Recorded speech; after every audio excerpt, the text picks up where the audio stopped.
A presentation of the United States Fish and Wildlife Service National Conservation Training Center, providing leadership in learning to conserve fish, wildlife, and natural resources.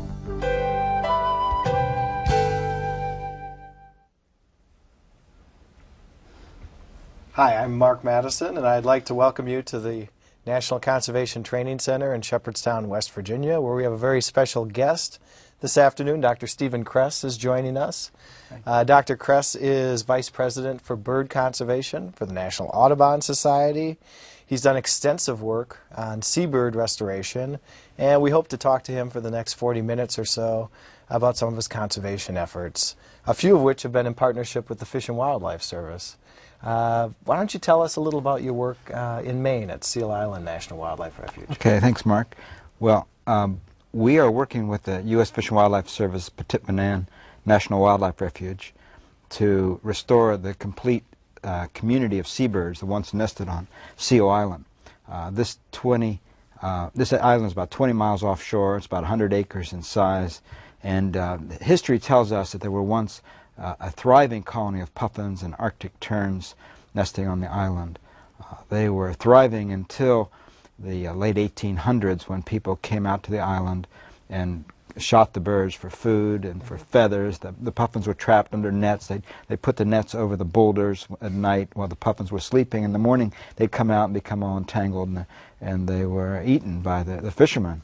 And the hunting of terns started in the late 1800s. It continued into the early 1900s because the terns were shot to decorate ladies' hats as part of the millinery trade.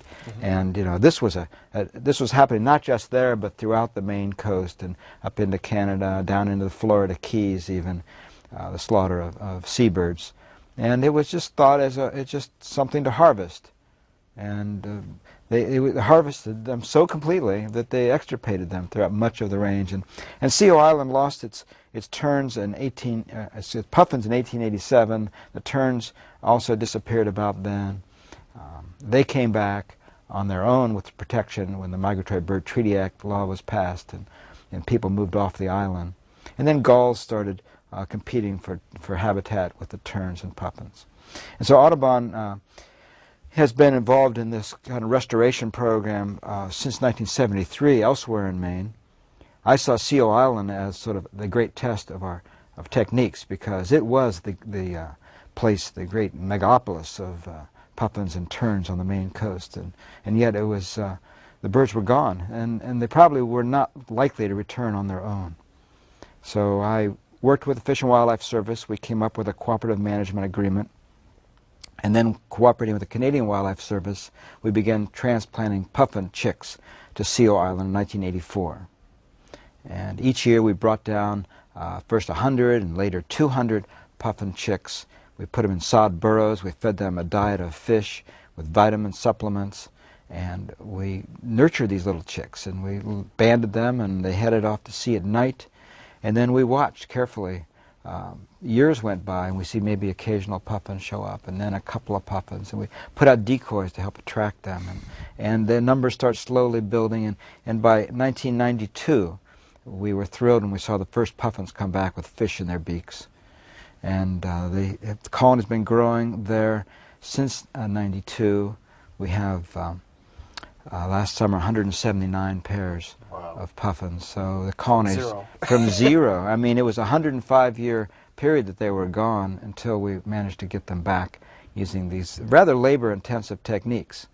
We pioneered them on eastern egg rock in Muscongas Bay starting in 1973. So we knew sort of how to do it, but being able to replicate it at Seal Island was a great proof that this technique actually was valid and would work. In the terns, we did a similar thing using decoys and playbacks of sound, and that took about 3 years to click. And now the tern colony grew from just a few pairs. Last summer we had over 1,200 pairs of Arctic terns and about as many common terns, and usually a pair or two of roseate terns.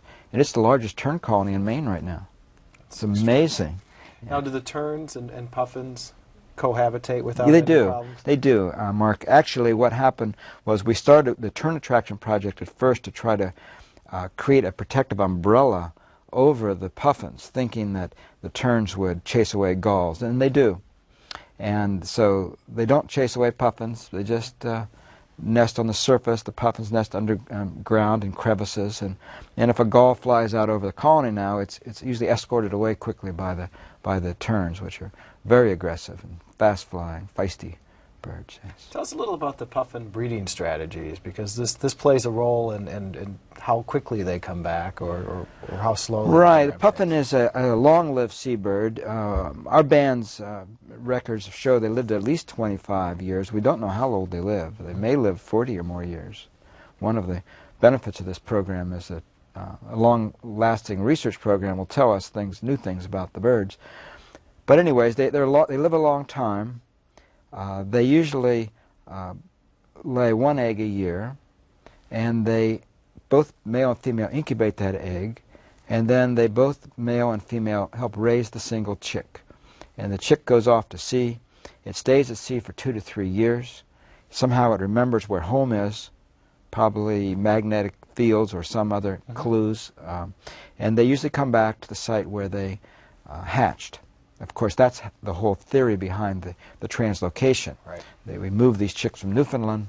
About 1,000 were moved to Seal Island. Those chicks were hand-reared, went off to sea, just like native chicks. They spend the first 2 to 3 years floating at sea. They then come back, prospect for 2 to 3 years, and then they eventually pick a nest site and a mate.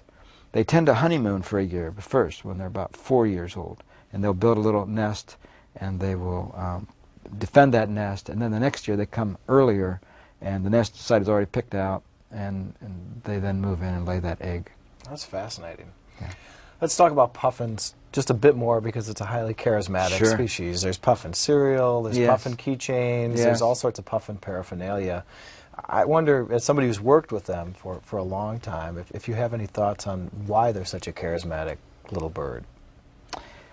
I think there's several things the puffins have going for them that are sort of consistent with other charismatic birds, like penguins, like owls and parrots, and I think it comes down to their upright posture. Oh, that's interesting. Yes. That hadn't occurred to me. Yeah, their upright posture reminds us of little humans. And so I think that at the basic level of charisma in many kinds of birds, it's the fact they remind us of ourselves. And the fact that they walk, as we do, one foot in front of the other. And of course the fact they're brightly colored is a plus.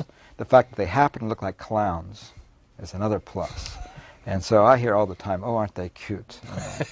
And I would tend to agree, actually, they are. And I think it's because they bring forward these kinds of insights into our own anatomy, and that makes them appealing. Just get another question about the Maine coast and so on. A lot of your work has been with seabirds and so on. Why should we care about seabirds? Why are they an area we ought to put conservation resources into? Right. Well, we know this, Mark, that the seabirds were once abundant birds on the coastlines of North America and throughout the world. They're very abundant. We also know that the declines that we're seeing in seabird populations are directly related to things humans are doing to the environment. They would be fine if we weren't tampering with their world and messing things up. And so I feel like we have a responsibility as stewards of the earth and the earth's wildlife to do something where we can.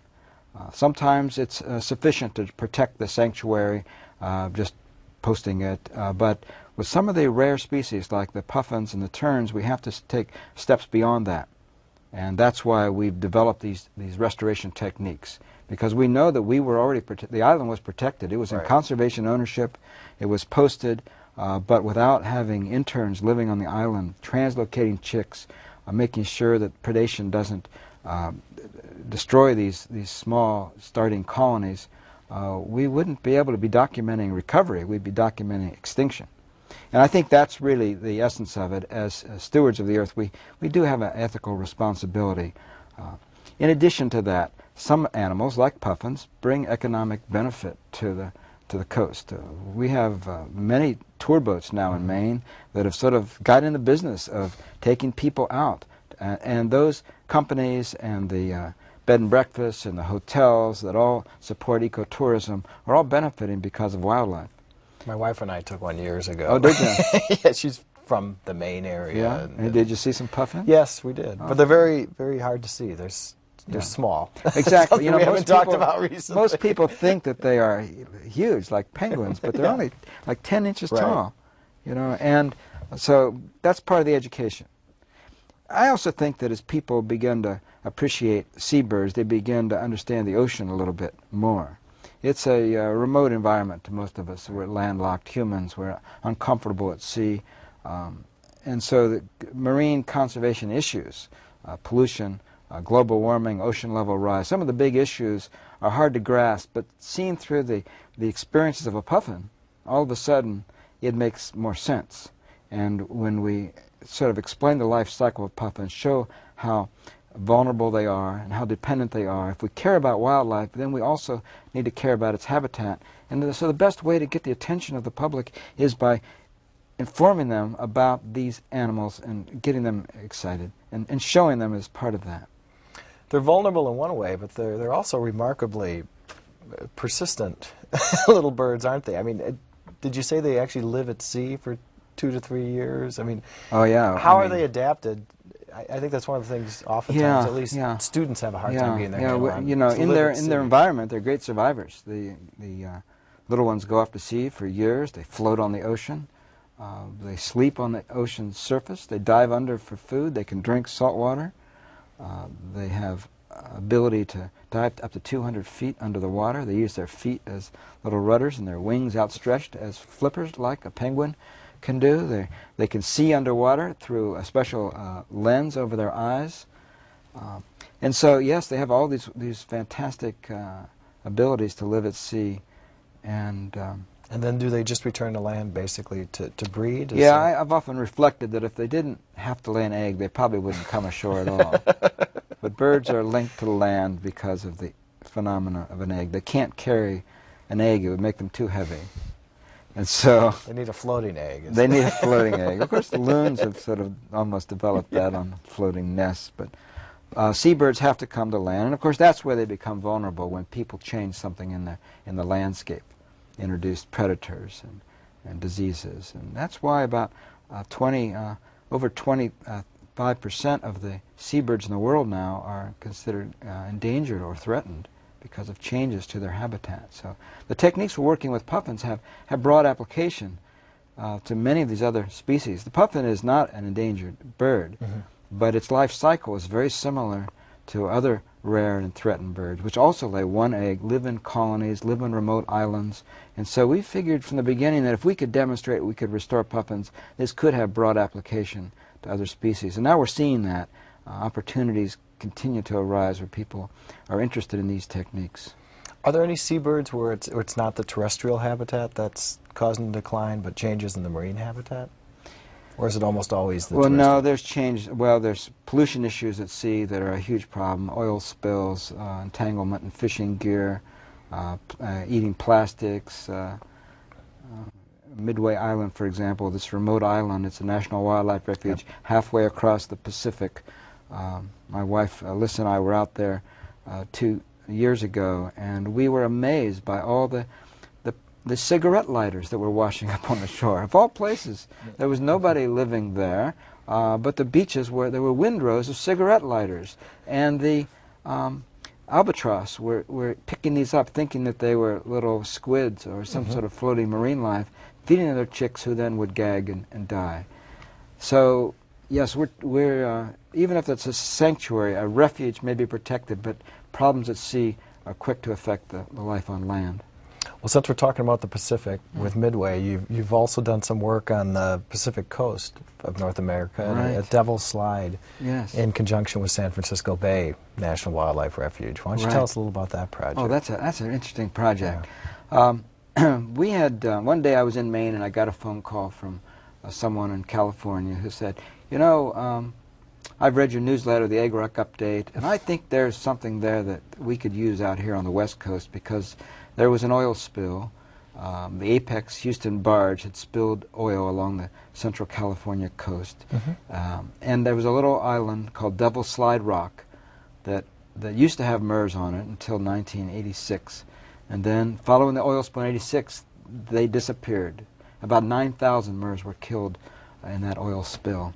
And this biologist had heard about our work and suggested that perhaps the decoys and the technique we call social attraction might help. And so we began working with the U.S. Fish and Wildlife Service through the San Francisco Bay National Wildlife Refuge to create a management plan to bring the murres back to Devil's Slide Rock. We anticipated it would take about 10 years to accomplish this because we feared that all the murres who once nested there had lost. Like puffins, they come back to the same island year after year. Murres are related to puffins. They look like little black and white penguins. And they had nested on Devil's Slide Rock as long as anybody can remember. But in 1 year, the colony just was gone, and we feared that they had all died off. So we managed to land 400 decoys on this island, and mountain climbers were hired to climb up this very steep sea stack. And once they got on top, they put the decoys in bags, and with ropes they pulled them up the top. They put car batteries on the ends of ropes. Can you imagine? I mean, it looked like a devil's tower almost. Yeah, plopped in the ocean. This is a sea stack that rises straight up out of the ocean with huge crashing seas all the way around. There's no calm beach, hardly. And it's well named Devil's Rock, you know. And pieces of it are sliding off all the time. So anyways, we got all the gear up on top, and although we had lots of critics that said, oh, this won't work, you know, this is a waste of money, within a day of putting up the decoys, we had murres landing. Imagine how exciting that was. Yeah. So, and that same year we had 6 pairs nest, just like that. And we passed the, we had hoped after 10 years to have 100 pairs nesting, and we had, last summer we had 123 pairs. And it was less than about 5 years it passed. That's a great story. So we're really pleased how that's going. Talk about the decoys. I mean, people oftentimes don't consider decoys as a part of bird conservation. In the past, decoys have sometimes been part of the problem. Where did the idea come from to use decoys to try and bring birds back to islands where they had been extirpated? Well, the decoy idea started at Eastern Egg Rock when I was worried that the little puffins we had brought from Canada might not come ashore unless we put out something. Normally, a young puffin, when it comes back, finds its parents and other adult puffins already well established. And it just sort of is attracted to that group and mingles with that group and eventually finds a mate among the established pairs. But this hiatus of over 100 years of no puffins, you know, our puffins that we brought from Newfoundland, I feared they would come back and feel abandoned somehow. They wouldn't come ashore. So I borrowed this idea from the duck hunters to make decoys, and we put up decoys of puffins. Originally I had 2 types. I had a group that floated in the water, looked very much like a decoy, a duck. And I had the group on land. And the group we put in the water, a storm came up the day after we put them in and scattered them all along the coast. And they washed up all the way down to Provincetown, Massachusetts. I had put on the bottom of it. Yeah, a long journey they did. And I put on property of Audubon and phone number, and a few people called, but most people didn't return them. They liked them too much. You know?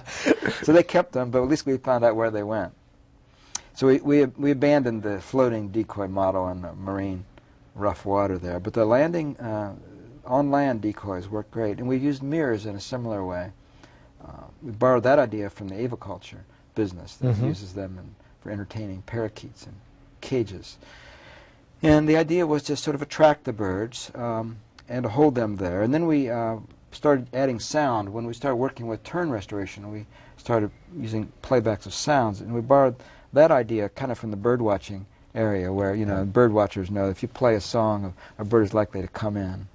But basically the idea was to replicate as close as we could in a sort of simple, cost-effective way an existing colony and create gathering places for these young, what we call prospecting birds, young birds that haven't quite committed to the island. They may be interested but haven't committed yet. And so we would advertise these locations with decoys and sound and mirrors. Bird billboards, basically. Yes, right. It does lead to the question, though, after a while, as they're on the island, don't they notice that some of these puffins are immobile? Oh, I think they notice decoy right is it? away, but still, there's more comfort in sitting with a decoy than there is by yourself. You know, yeah, it's instinctive to be part of a flock if you're a colonial bird, and there's a lot of instincts that sort of come out here, especially when you move young birds and they aren't with their parents. There's not perhaps as much chance, well, there's not very little chance to learn from adults. So, fortunately, these birds have a lot of instinctive behaviors that sort of emerge at the right time, and I think being attracted to others of their kind is one of those instinctive things. Sure.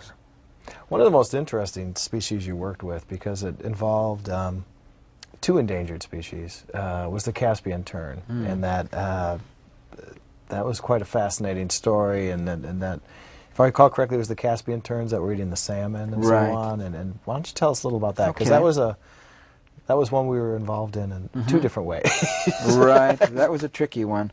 Well, the story in brief is that Caspian terns began congregating on an island called Rice Island in the Columbia River. And they were coming from all other smaller colonies and concentrating. The numbers were building up on this Rice Island, which was an artificial island created by the Army Corps of Engineers that happened to be in a part of the river where fresh and salt water were mixing. And outgoing salmon smolt, the little fingerlings, were spending a lot of time in those mixing waters, adjusting to the marine environment. And it happened to be right next to this nesting island for the terns. And it's little wonder the terns were congregating, because they got these nice meals just a few wing beats away. And it was only discovered fairly recently that, in fact, most of their diet, like over 90% of the diet, was salmon, and they were, in some years, eating perhaps as many as 25 million salmon smolt a year. And the concern was that maybe they were eating endangered salmon as well as hatchery-released salmon. Right. Most were probably hatchery fish that had been raised by feeding them on the surface in the hatchery, so they were also more prone to predation. But would add a sense of futility, though, to to raise hatchery fish, maybe just to feed the Caspian. Yeah, yeah. It wasn't clear if even 25 million was affecting the population, because survival at sea probably really determines how many salmon eventually come back. Right. But this was a very conspicuous thing. It was hard to ignore, and it seemed like something that should be dealt with. And one of the approaches that was suggested was to hire people with four-wheel drive vehicles and just sort of run around during the breeding season and scare away all the terns. In fact, the contract was out. The people were hired with the four-wheel drive vehicles, and they were about ready to land and start running around over the nesting area and perhaps over eggs. Yeah. And those that were promoting that idea really didn't care where the terns went, and there were no other places for them to go. And so I came up with this idea with fellow researchers from the Oregon State University to try to do a restoration project there on another island that was right at the mouth of the Columbia River called East Sand Island. Mm-hmm. And so bulldozers from the Marines were brought out, and the Marines helped with this, and they bulldozed away vegetation to expose the sand where the terns used to nest. Right. This was about 15 miles out in the mouth of the river. Again, critics said, well, they'll just fly back to where the salmon are. It's such a great, it's only 15 miles, it's nothing for a Caspian tern that migrates to South America. You know, they can easily do that. But we argued that they probably wouldn't fly any further than they'd have to if you gave them a chance. So we created this habitat on the new island, and on the old island, Rice Island, it was planted with winter wheat, and barriers were put up to make it less suitable and attractive to them. And we put out social attraction, which was the trick that we brought from Maine, to fool them to think there were some already there, and we played sound recordings. We get our recordings from the Library of Natural Sounds at Cornell, which has been a great partner for this. It's an extraordinary library. Yeah, you can it hear is. an ivory build. That's right. You can get whatever you want. Yeah. And they burn these special CDs there, and we play these recordings nonstop. And the birds came right in, and they flocked into these just immediately. And it just took 2 years, the whole colony, about 10,000 pairs, moved over to the new site. Their diet has switched to almost entirely alternate foods. About 20% still is salmon, but the rest of it is herring and sardines and anchovies and other fish that are in large populations along the estuaries. So it's given the salmon a break, and it's given the terns a new site. And now the challenge is, now that we've demonstrated that these birds are very responsive to habitat management and social attraction, to create additional sites. Because the terns are still, all the eggs are in one basket. We're hoping that East Sand Island will be recognized and become a national wildlife refuge. It should be. It's a very important site. What is it now? Is it just? It's I think it's state-owned land, okay. But it really could be a refuge. I think it should be, and Audubon and others are hoping that that will become the future for it. Now, all the eggs in one basket. This has happened with a couple species, hasn't it? It's probably the biggest problem seabirds have around the world, because things humans have done to restrict their ranges, the ranges often start shrinking, and they become restricted to just a few places. And so many of the species are sort of endemic to a few islands to start with, but then with changes humans have done to the environment, they become even more restricted. My wife and I just got back from Bermuda, which is another interesting situation where ocean level rise is eroding away the last of the breeding habitat for the Bermuda petrel. And we see right now they nest on just 4 little islands. They used to nest throughout Bermuda until pigs and rats excluded them, and the whole population of just 68 pairs is nesting on 4 little islets. They're literally crumbling like sugar cubes. And every time the hurricanes come, the chunks of these islands fall away. So we're hoping that we can attract some of these petrels to larger islands that are safe from predators. And so it's just another application of these techniques. And there's many opportunities for active restoration, but it takes a lot of thinking in the long term, because these are long-lived species, and it takes long-term funding and structure of organizations to keep these programs going. And some of the problems are long-term problems like ocean rise. Right, and so on. But I think that it all comes down to this, that the coasts are very crowded with people. And the impact of people is an ongoing thing, and we know it's conspicuous, something like the piping plover that nests on sandy beaches, and people love to lay out on beaches. That's a classic case. But even islands that are wildlife sanctuaries are being affected by people.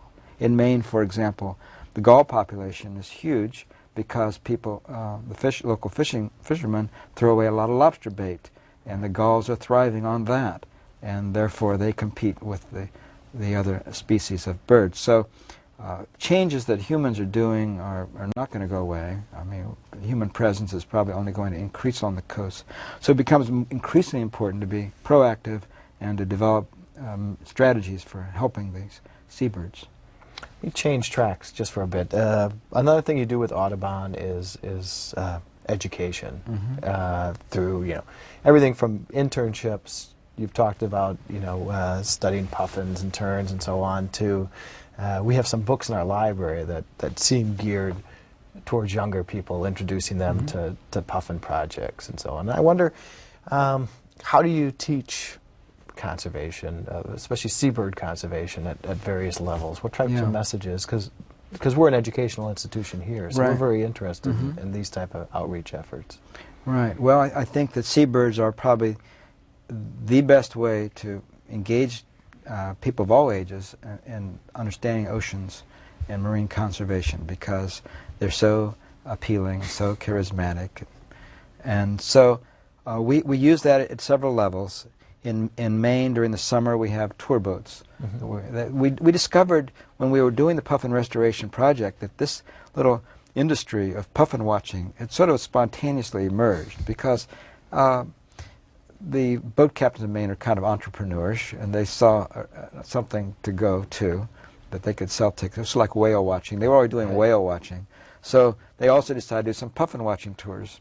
But I heard that these boats going around, and they were giving misinformation, and it was being broadcast over the loudspeaker. So I figured, why, if they're going to tell people about birds, might as well give them the right story. Right. So I approached these tour boat operators and said we'd be happy to put a narrator on board to tell the puffin restoration story and conservation, but they would hopefully contribute part of the proceeds to our conservation program, and they agreed to do that, and it's been a huge success. I mean, we have boats going 11 trips every week. Every evening there's a boat goes out of New Harbor, the Hardy boat, and there's a boat goes out of Booth Bay 3 times a week, and people can see the puffins from the water, and they can learn about them, buy a T-shirt, and help and the, support help the conservation puffin cause. Yeah, and they can go home and tell other people, and they can adopt a puffin over our website, which is another link. projectpuffin.org is our website, and that helps people to link to conservation through an individual bird. Everybody has to give a gift for a birthday. What better gift than this gift of living animal? Do the puffins get perturbed at all by ecotourism? I don't think Doesn't so. seem to... I don't think so. We don't land. I mean, there are these trips that go out, they circle around until people see the birds fly by the boats, and the puffins are curious. Mm-hmm. They will just come by and whiz by the boat, and it's heartening to see the difference. Imagine, 100 years ago, the boats went out, they were out there to shoot the puffins. And now a puffin goes zipping by the boat, and you hear everybody go, woo! They're thrilled. It's quite a transition. It's quite a transition, and value shift. And it's just, it's heartening to see that so quickly. Oh, and they are great tours. Right. I can speak having been on one. Well, we need to wrap up because we have to let you get Sure. back to your work. But one last question, and that would be, in the next 10 years or so, what do you see as our greatest challenge? What do you hope we're able to accomplish for seabird conservation?